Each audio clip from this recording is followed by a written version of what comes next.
We got that out of the way, all right. So, we finally made it. Commencement Day is something of a limbo period.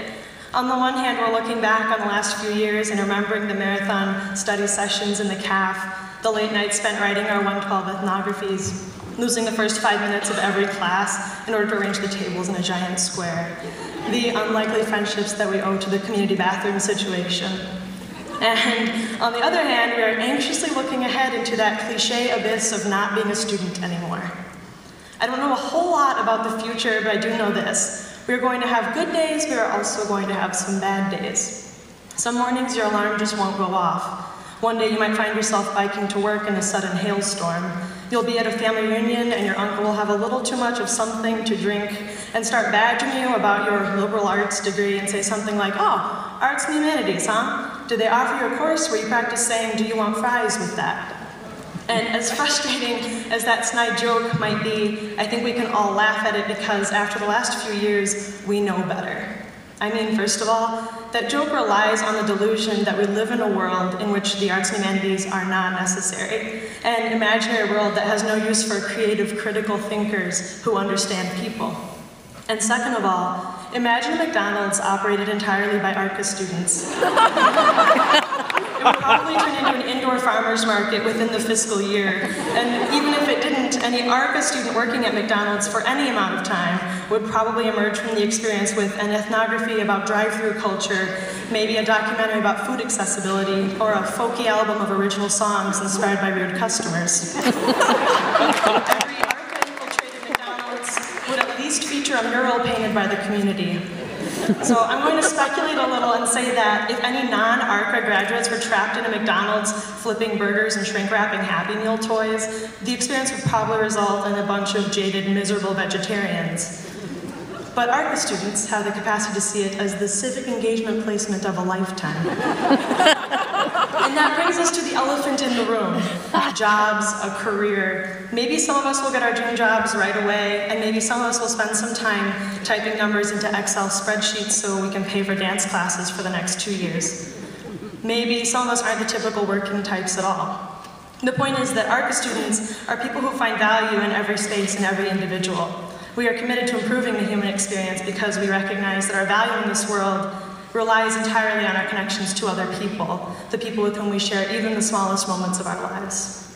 That said, let's be honest, we have no idea what we're doing. Most of us have been students for the last 16 years of our lives. Sure, college has given us powerful knowledge, irreplaceable experiences, lifelong friendships, and maybe some of us have clear-cut career paths to follow, but this is indubitably a huge step and we are relatively clueless. And for that cluelessness, I could not be more grateful. When people know what they're doing, they carefully tiptoe down a tightrope of expectations, knowing that slipping off that tightrope means falling into something entirely unknown. I think that we're the people who see the tightrope and try to dance interpretively across it, or we try to skid across the fine wire like it's a slip and slide, or we attempt some ridiculous group acrobatics with a bunch of old floor mates. And yes, we will fall only to fall on a field of giant trampolines or a swimming pool full of thrift store sweaters. Page turn. We are the ones who will stumble upon new experiences, untapped resources, the cure for ice cream headaches. Too many people before us have been terrified to face what they don't already know. We, on the other hand, have spent years exactly learning how much we'll never be able to understand. And instead of letting that intimidate us, it just makes us all the more ready to ask questions, to learn, to reflect, and to grow. So let's embrace our uncertainty as we move on from this place. We are the ones who will never stop learning. We are the ones who are going to do impossible things. The only rule people have made about doing impossible things is that they're assumed to be impossible. And if there's anything ARCA students know how to do, it's rejecting norms and assumptions. Our years spent in the RCAH have been a truly unique experience. Even just in this room, each of us has had an extremely unique journey. Some of us learned how a fantasy world can parallel the real world in such a way that it exposes injustice in our daily lives.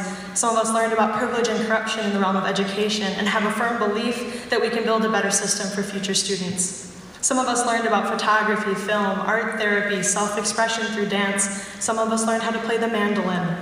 Even as a full group, all together tonight, we shared some truly unique experiences. We all learned how to look at ourselves in the context of others. We have all had the opportunity to learn and teach. We all learned the importance of seeing ourselves as part of an ever-changing, ever-growing global community.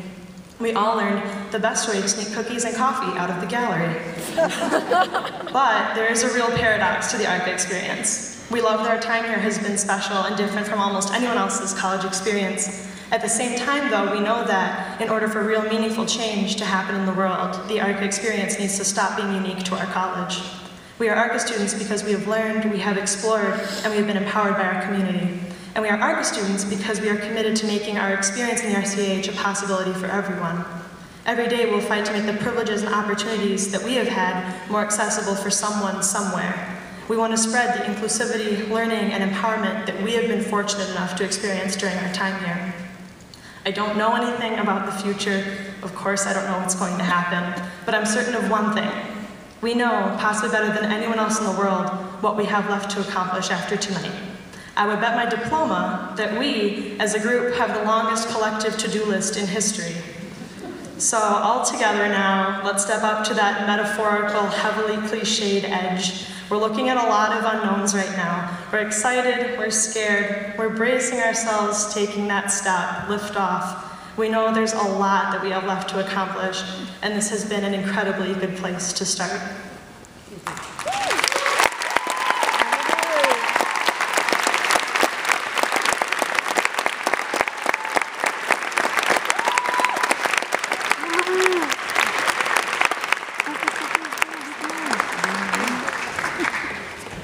So you're going to be taking your stories on the road.